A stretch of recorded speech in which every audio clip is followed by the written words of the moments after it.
So it's a documentary on what we do for the hikers primarily, and just the stories we tell, but also what they give to us, even if it's only feel good, for helping them out.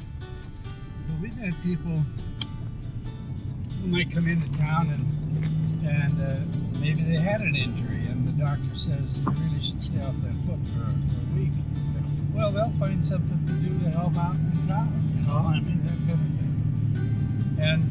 And the financial part of supporting the store and supporting the hotels and the eateries. Absolutely. All that is on the plus side for our town, but that isn't the focus of the video at all. You're doing it because this is something. This is the way you give back. Right? Yeah, and it's. I mean, goodness sakes, the second person I hauled this year was from South Africa. And today I had Great Britain, I had Canada, you had Dallas Fort Worth, and Dallas. Okay. Right. That's pretty far away, but not quite as far as Britain. Yeah. Well, Scott, who's doing our documentary, is from Houston. So. Oh, he is. Yeah, Texas. And he's in town. Mm-hmm. Yeah. Well, I'm definitely looking forward to looking at your YouTube channel. And what is it? What's the name? How do we get it? You go to YouTube and then Jackman Films LLC. Okay. And that will get you to a place where you can subscribe to this site. And you're familiar with that. And then you simply just push the subscribe button. And I don't know if the recent issue pops up right away, or if you have to go back to Jackman Films LLC. And then you will find there, first of all, a 1-minute episode, which is kind of his trailer for his GoFundMe account. But it's worth seeing too, because it really tells the story in just 1 minute. Oh, that's great. And then there's episodes 1 and 2, and then episode 3 will be launched tonight at 8 o'clock tonight. Oh, that's awesome. And every Wednesday night at 8 o'clock he puts another one on. He's got about 15 in the can so far, and I think he's got film plans and production plans to have about 20 from just him being here in February. And then he's coming back late July, early August, when it gets quite busy. And he has a GoPro that will put in the car and talk, conversation on the way up. And all of it really pretty much unscripted, just trying to tell the story. Those are the best kind of stories. Yeah. So tell me what's your favorite story since you started doing this? You got any favorites? Yeah, I have. There's a couple short favorites, and then there's a longer one. But I had a gentleman sitting in that seat where you are, and he had introduced himself as Dr. Ice, was his trail name.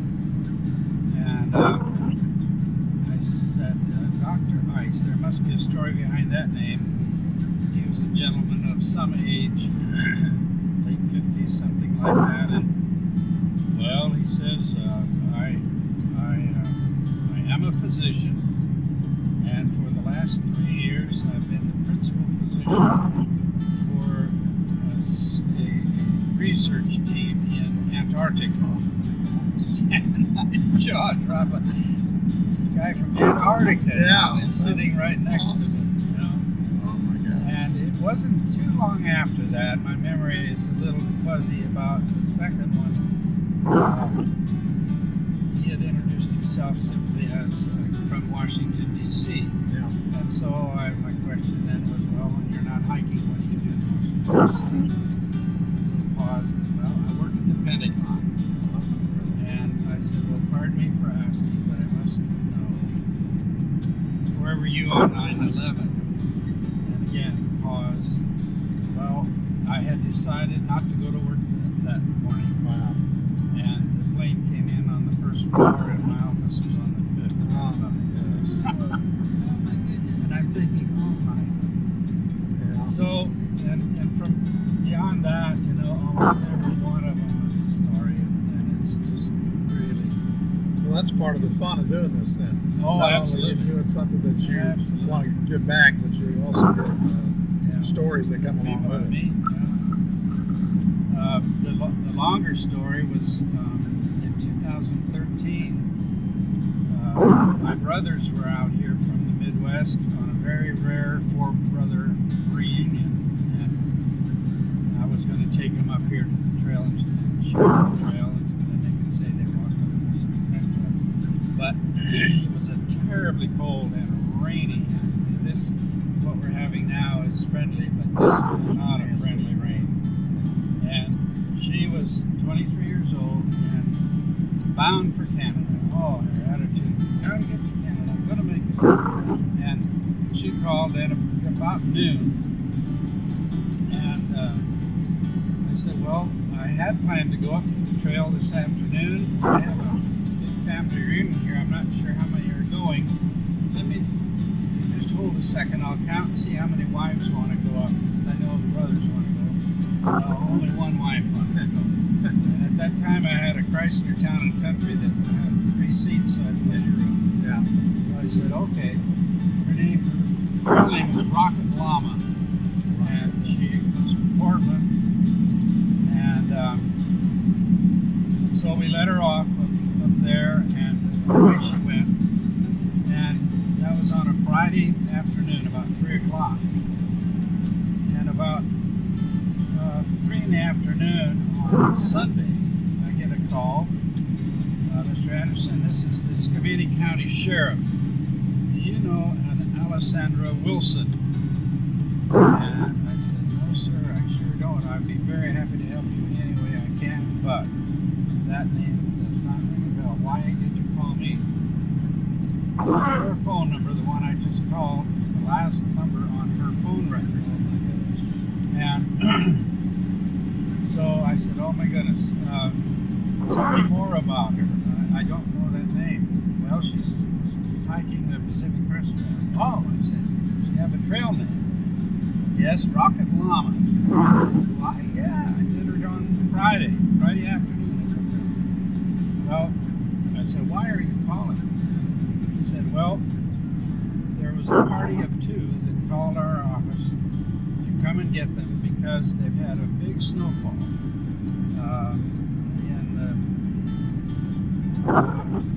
probably about 20 miles up from this trailhead. And then her dad called from Portland because she hadn't called him in 3 days, and their pact was to call every day or every other day. And so he's very concerned about her. And now our search team radios back to us that they're in trouble. It's about 3 feet of snow in there, and everybody's just post holing. So we thought maybe we should be looking for another party, Rocket Llama, while we're in there. And so, oh my goodness, please keep me posted. And so they did, about every day. And then it got on Portland television since she was from Portland. Right. That here's this hiker lost in state of Washington, not the Goat Rocks area. Because they thought she had just kept on going, you know, and they didn't really realize how deep it was. It's impassable. Yeah. And so the whole week went on, and the people at Trout Lake who she had met, you know, and who had also said, are you sure you want to do this? We were really concerned too. And then about midweek, they thought that by now she'd be in the Goat Rocks, and that would be Yakima County. So Skamania County handed off to Yakima County. He gave me the phone number of their search team, and it was a remote phone, so I could call them right where they were. And by this time, my brother, who is now back in Nebraska, but I told the brothers about it, and they were concerned. But my brother had taken some pictures of her as she unpacked, and even blown up one of the pictures of her foot, so they could see what she was wearing, but also what kind of footprint she might be leaving. And so I passed those pictures on to the Yakima people, and we continued to wait. Then it was on a Saturday, so she had been in there a week plus a day.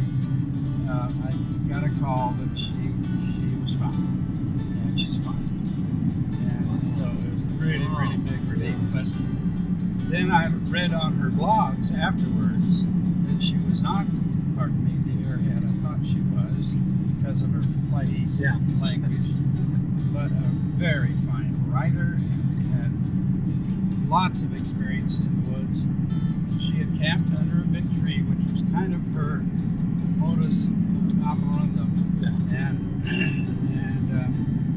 when the helicopters would go over, she hurried out of her tent, but couldn't flag it quick enough, you know. Right. So she knew there was people looking for her. What she didn't know that there was 40 former hikers, people that knew her, that were out in the search party for her. And on the Friday a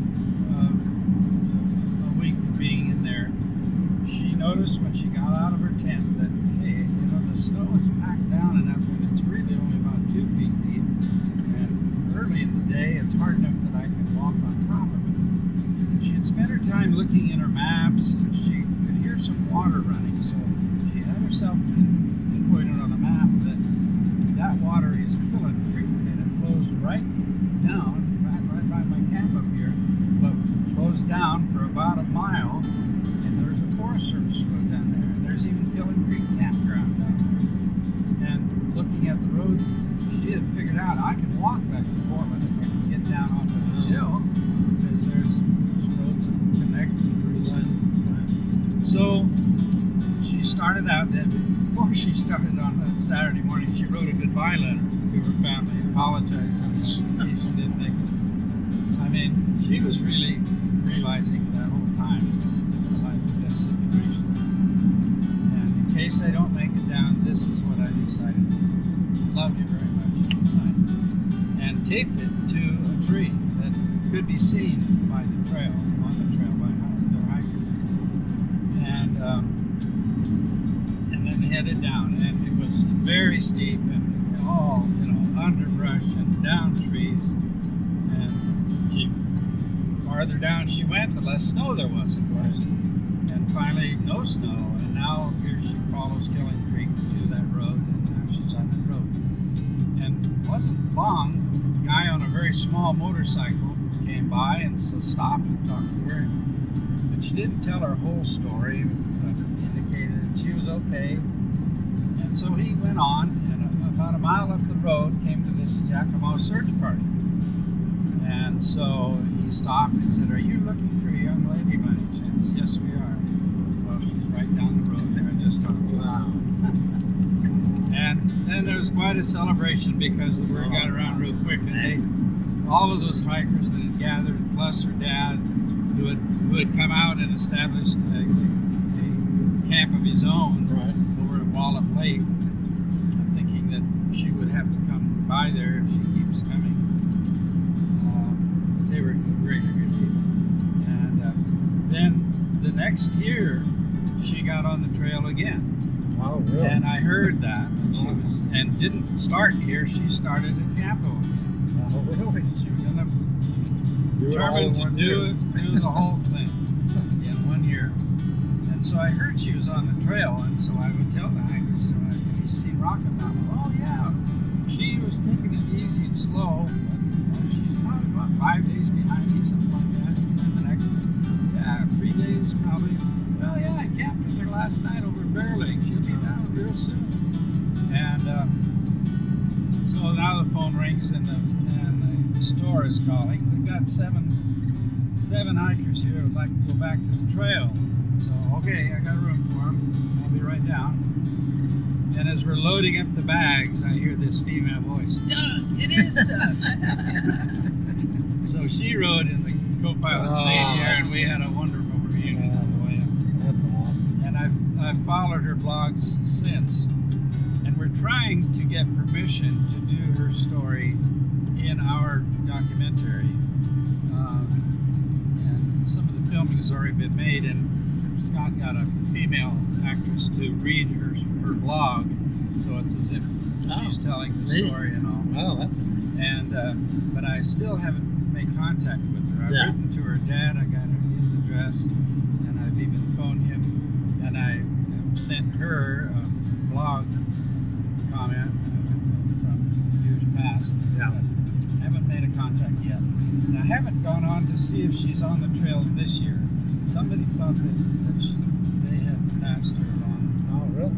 Yeah. So maybe she's not. So that's the long story. Yeah. You asked for it. That's cool.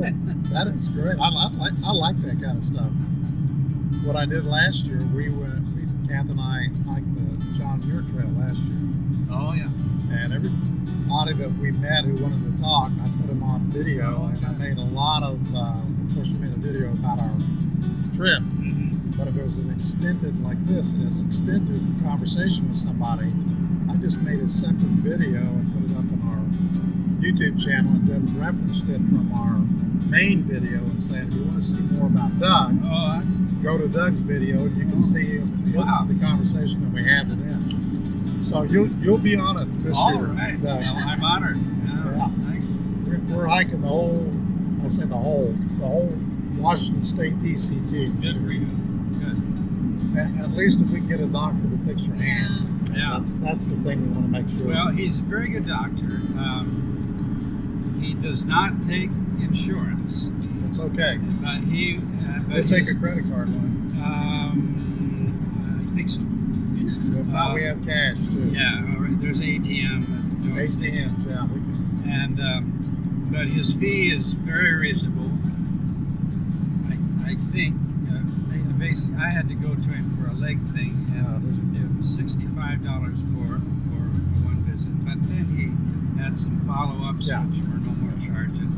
He's a retired Navy surgeon. Oh, my goodness. Cool. So he married into the dairy farm industry here. So his wife is the wife of So dairy. is that one of the prime that commercial? is deep fried. Look at that. He's got him steak or something there. Buzzard, yeah. Something there. And yes, I didn't realize Trout Lake. the main industry here is organic agriculture. Okay. And there are 3 major dairies who sell to Organic Valley label that are in most grocery Yeah, stores. I use Organic Valley stuff. That's where this is one of the dairies that Right. serve that. And there's an organic farm south of town that grows herbs and sells to Amway and Nutrilite. All right. Main crop is echinacea, which is an ingredient in airborne, for instance. It's a cold suppressant. So there's those things. And then a spin-off of the dairy is a cheese making place. Oh, yeah. And this cheese is available in our store, and it's unique in that it's first of all uses the organic milk, but then after he makes it, he stores it underground in lava tubes. Really? Our whole valley is just a whole network of lava caves under the ground. Wow. And the temperature is the same all year round and just perfect for aging cheese. That's So, awesome. and that industry there's been at least 3 other underground cheese places here over the years. Look at that thing. Yeah, look at that. She's smart. Yeah. Get off and walk it. And so this young lad came to town about 10 years ago and started this cheese business maybe 5 years ago or so.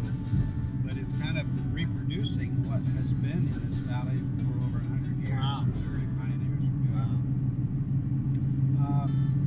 So huckleberries. Huckleberries come on in the fall, Yeah. Labor Day time. There could be some, I suppose. We saw plenty of bushes between here and the Bridge of the Gods. Yeah. I can't believe how many huckleberries. Yeah. There's a place called Berry Mountain up there. And I could not believe how many huckleberry bushes. You talk about the car wash in Washington. I mean, I was wet from my shoulders on down going through this thing. that's quite a big industry here in late August and early September. Yeah. Pickers coming in and picking commercially in the forest. They have to have a permit for that. And families will come in. A lot of times Filipinos, Asians, and the whole family, many hands picking, can do pretty well Yeah. in a day. So any other berries here, or just huckleberries? Not that commercially. The mushrooms and the big Mushrooms? season Oh, yeah. mushrooms. They're commercially too. There is a wild blueberry that is almost like a blueberry. It's a little wow. more. They're more in clusters, so you get more in a handful. Yeah, we saw some that were actually starting to turn some of the blueberries further south. Yeah. Here on the left is an alpaca ranch. And she has a little store here with socks and stuff. Look at that. Oh, yeah, look at that. Oh. And their haircut place. Yeah. This being Wednesday, their store is open 10 till 3 until through the weekend. Most of these are 20-acre plots. So are these all dairy cows over here? These are not. These are beef cows that are just doing summer camp up here. Oh, okay. And Summer they, camp. in the wintertime, they come and get a big truck and take them away. And they're down close to the Columbia River. I don't know exactly where they Oh, here you go. Look Some at of these the Oreo Oreo cows. cows. Yeah. And these are heifers. They're not ready to milk yet, but they're in this field. And my place is this great place right here. Right there? Yeah. Oh, that was Big one of those that the mountain is still shrouded, but Talk about some views. Yeah. Oh, my God. So how long have you lived out here? We're just started our 19th year. That's nice. But our family camp was just up the road here. Huh? And so we would drive by this house every year when we were here for Labor Day. Yeah. And I drooled every time. One year it was at a for sale sign. We just decided to try to move out of McMinnville and find a retired life someplace. Yeah. And we wanted view property, and we'd watched that house being built and knew it was something special. So we got it. I was gonna say you must have enjoyed it too because you stayed here. Oh yes. This is we're coming now to the eateries. Oh, okay. This end of the filling station is The heavenly. Heavenly Grounds, and that's lattes and smoothies and wraps. Okay. That kind of a menu. And then on the south side of the filling station are the hamburgers and milkshakes. Oh, That's That- mine then. After I get cleaned He up knew. and talk He to knew the what we were doctor. thinking, didn't he, Yeah, Kat? yeah. Hamburgers So the and paper. milkshakes right there. And there's you see the red umbrellas there back there. Yeah, I So see it back there. There is some eating inside as well. But that's the eateries mainly. Cool. The store is the Silver Roof building here. Oh, the store is. Oh, this one over here This is- on the left. Okay. And that's really kind of the headquarters. And if you have any other questions, they or the cafe can Okay. answer them for you. And now, did you want to go out to the Valley Inn? Yes. Yes, Yes, please. please. The That'd be great. post office is here. Oh, with okay, the right flag, and this is it. One block. All right. Wow. Oh, this is awesome. And our little Presbyterian church is right up here. Oh, nice. Look Over at that. 100 years Oh old. my God. Oh, it's And beautiful. would encourage if you get up in here to just go right in. It's not blocked. Yeah. Okay. Go check Like the that knotty out. pine is inside is milled from some trees that were trying to fall on our church. Oh, Oh. really? We cut them down You before cut they 'em did down. that. And they used them for knotty pine paneling. So Nice. they wanted to come in. They got to come in. Yep. Properly. Properly. Yes. Yes. Safely. The doctor's office is here. His white car is here. Oh, okay. And the open sign is on. Yeah. Kat's gonna get a shower first. Yeah. She doesn't want to stink when she sees the doctor. Oh, man. And this is for hikers. There's a patio right back here Oh, I see it for back there. hikers, Okay. Nice. and they can just meet and greet there Very and nice. repack their bags. This junkie place here is actually a collection for our big rummage sale at Labor Day time, and the proceeds go to scholarships for kids. Oh, and that's they great. generate about $20,000. Wow. My goodness. 20 grand. There's How only many usually people in here? 12, about 600. people. 600 people. That is And there's awesome. only about 12 graduates. Oh my But gosh. these scholarships are open to anybody in Trout Lake who is seeking advanced education. So somebody has worked as a plumber for a while, and now they want to be a minister, and so they can apply for funding. Wow. Through that scholarship. So at graduation time, there's usually about equal number of non-graduates or postgraduates who are rewarded with some funds as well as graduates. Oh, that's great. That's a great outreach in itself right there. How long have they been doing a rummage sale? That before my time, Yeah. so at least 20 years or so. Does that go through the church? Is that the town? No, that's the town. It's an education foundation. They have 2 or 3 other fundraisers during the year. Do a bingo party. And this is our school. Very nice. Oh, I was going to ask about a school. Yeah, K through 12? Uh-huh. How many Really kids? nice. About 200. Oh, And real nice walking track or running track. The red over there. oh, I see it. In case you'd like to go for a walk. Yeah, right. On our day off, yeah. The motel we're coming up on is the green roof building right here. Oh, right there. Okay. And they're very nice people. There is a light breakfast, a Belgian waffle Uh-huh. breakfast. Sounds good. That sounds good. Anything sounds good when you've been eating bars and freeze-dried meals for 10 Yeah. days. And they do have some bicycles over here that you can just check out. Cool. I'm going to stop recording.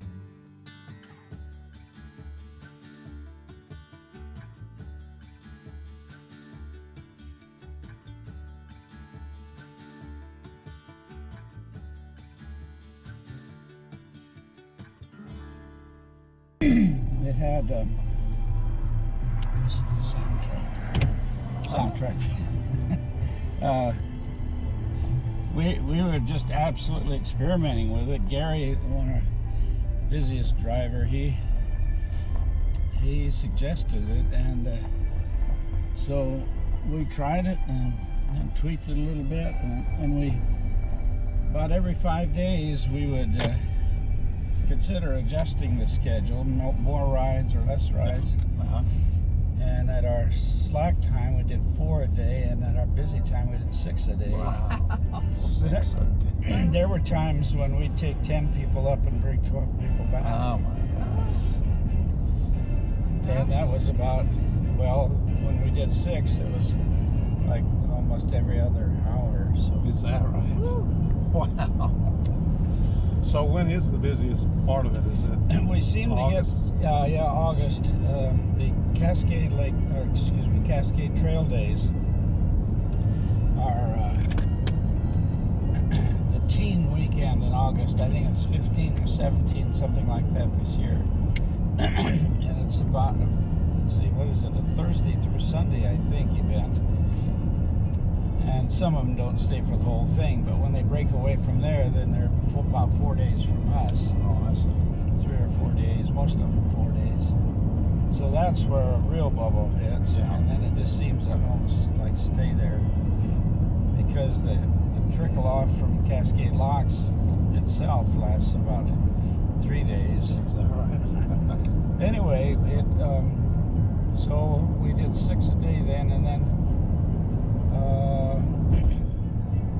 toward early September, Labor Day, still busy. Let's say maybe 5 a day then, and then the next week maybe 4 a day. Wow.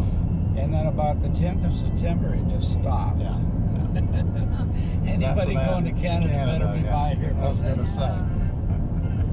Yeah, especially with the weather, because I mean, man, Yeah. it gets snowed in there in a heartbeat.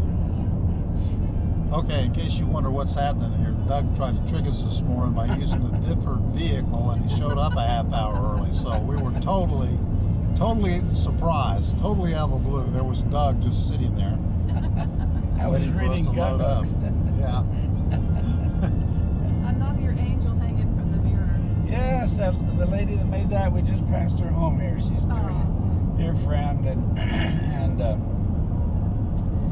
she needs every dime she can get, and she's in our church, and we enjoy our friendship very much. She had an accident here at about this 19-mile mark. Oh my gosh. Just kind of drifted off the road and rolled it over. Oh my gosh. And she had one of these, and so she thought that little angel helped. Maybe it was a nasty accident, but she came out of it pretty good. Well, I can see around here, especially up here when the doctor's wife brought a cab down here to get the x-rays done to the hospital at Salmon. That's that area there where there's a whole bunch of those tight curves. Back there, up there where you picked us up. Yeah. The road really gets curvy down there. But beautiful. We left a lot of food there from our hiker resupply at the hotel. So if you take any hikers and drop them off there, you can let them know to check the bucket if they need food. Okay. Because we left look at the mountain today, Kath. Look at the mountain today, Kath. There's Hood. Oh my gosh. Look at that Mount Hood in the distance there. I see it. It's gorgeous. Yesterday we couldn't see. Day before yesterday when they brought us down, we couldn't see it. This is where the owner of the motel lives. Oh, right there. Oh, beautiful. It's the parents of the gal who was working there this morning. Oh, was it? Oh, okay. Not the lady who checked you in, but no, the one who was working there. She was doing breakfast for us. Yeah. We told her we'd see her next year, that she had to make us waffles again. She was laughing. We had her laughing. We'll be back next year for sure. Yeah. I had another couple come in yesterday afternoon, and they were interested in staying overnight and wanted something a little more than the store. Yeah. So I took them to the motel, and they were all pumped for the waffles and the hot tub and everything. And in fact, when I described it, when I talked about the waffles, that clicked. Yeah. And then they said, "Okay, that's it. You don't need to say anymore." The waffles did it, but they were full. Were they? Yeah. Because there was hardly anybody there when we went to bed last night. Oh, we got up this morning. That place was packed. Yeah. And so we went across the street to the cozy cabins. They had one left. Oh, they did. And so we stayed there and saw them walking into town to get dinner. I saw you guys walking into town to get dinner. Yeah, a couple of trips down there. We're hikers, It's good for you. Yeah.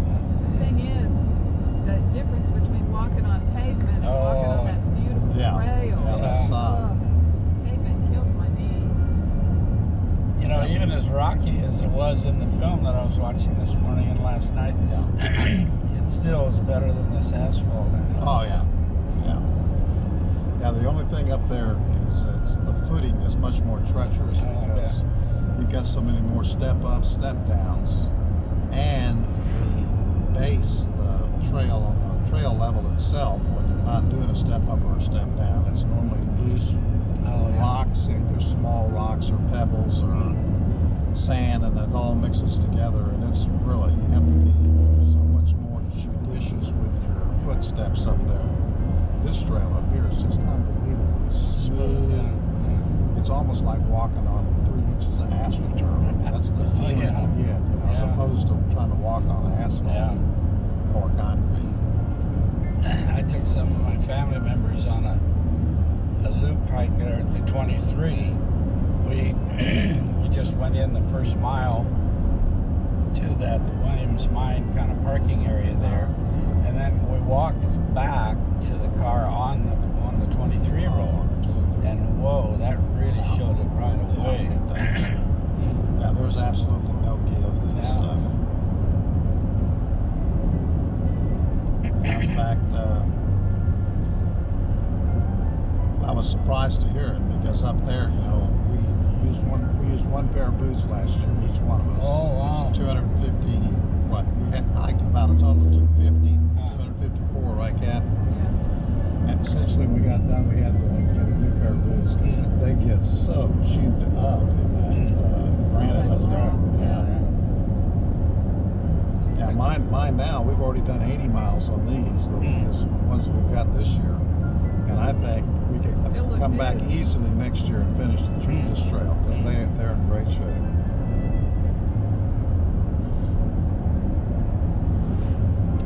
Yeah, I was kind of wondering how many pairs it takes to do the 2600. Oh, I think they say about every 600 miles at least, Well, Kath, if you're right? using boots, but some of those trail runners only last about 200 to 300 Yeah, miles. yeah, that's right. If you're in the trail runners. A lot of people use the trail runners. Yeah. Yeah, I think if you can get 300 miles out of a pair of like trail running shoes, that's a lot. So 2,600 miles divided by 300. Yeah. I mean, you're talking a lot of pairs of shoes. Yeah. That was illustrated one time last year when the crowd was here, and frankly, they weren't taking very good care of the patio, they being the hikers themselves. In fact, Doris told me one time, said something about how you getting around with the hikers, just kind of break the ice conversation. Oh, they're fine, and they're even helping out now. One of them came in and asked if there was anything we could do to help. She said, well, you could clean up the campground over there. And they did. We went out, and at that time, I don't think they had a garbage can there right by the patio. And so that was a little fault that I think they corrected, or they will, at least when it gets busy. And Yeah, because one of the first things you want to do, like Kath and I do when you come off the trail, is where do we put our trash? Yeah, that's for sure. Because you've been carrying it, Yeah. from day one. In fact, there's a couple of spots there on the trail. One of them is your trail ranch where you can dump your trash. Oh, yeah. But they have all these different bins because they want plastics in one bin, they want the foil wrapped stuff in another bin, and they don't take used toilet paper. So, so you haul your toilet paper in and out, and they call it a wag bag because that's what you put all your used toilet paper in on the trail. So you have to carry that until you get to a place where there's a dumpster. That or stay in their cabins that have a toilet. Oh, yeah. Well, that's true. You can flush it And then you can flush it. Yeah, that's right. Yeah, that's one of the highlights there of that JMT is called Your Trail Ranch. And it's you spend a night in a little cabin. And when you've been on the trail for, I think we were on for 2 weeks, right, last year, Kath? Something like that. Anyway, we got there.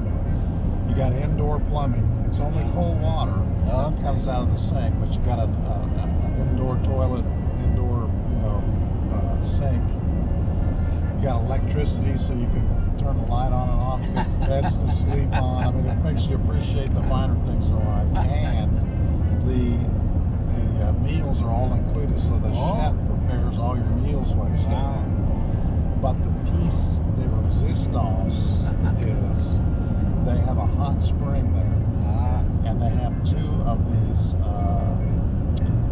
somebody's got it landscaped, and it looks like a spa, 2 spas up there, open air spas, and you can go in for privacy, lock the little gate there, and you can go sit in one of those 110 degree, they pump the water in from the hot spring in there. Oh my gosh, after you've been out there, to have a soak in that baby is like heaven. Yeah, in fact, the first year we were there, Kath got hurt a little bit past there. They had one night when we were there, because we spent 2 nights there, and one had a 0 day. But the chef prepared a complete Thanksgiving dinner with all of the trimmings, and I mean, it was unbelievable. Since we have a moment, I'm going to show you a little. Yeah, sure. Here at BZ. The White Salmon River is coming down right beside us Okay. here. And there's a lot of whitewater activities. In fact, there's 3, I think, major whitewater Right here. companies right here. And you have to watch the traffic here.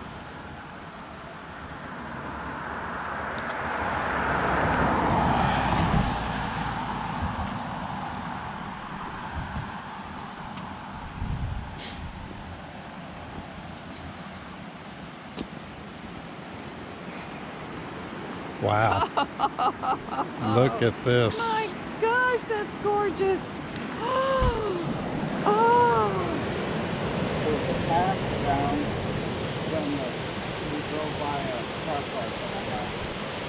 Down, comes out right down there. Oh, I see. Yeah, I think I see the area. There's even a rail along the path, two rails that they put their kayak on, so they don't have to carry it down. So they just slide it down. oh, cool. So tell us what we're looking at, Doug. This is the White Salmon River, and How far down there is it? About 50 feet or so down there? Yeah, I'd say so. 60. At least. And there have been ESPN X Games filmed in here. And then this flows down to the Columbia River, and we'll see that when we get down there. But it came right off, well, you were on the headwaters of the White Salmon just before the takeout up there on the 23 road. Yeah. And That water's, the thing about the water up here too is it's so clear. It's Yeah. like crystal. yeah. Yesterday, the white salmon that flowed through Trout Lake was full of glacier Water. stuff, Yeah. and it literally was white or Yeah. kind of thing. Let's look on the other side over here. Okay.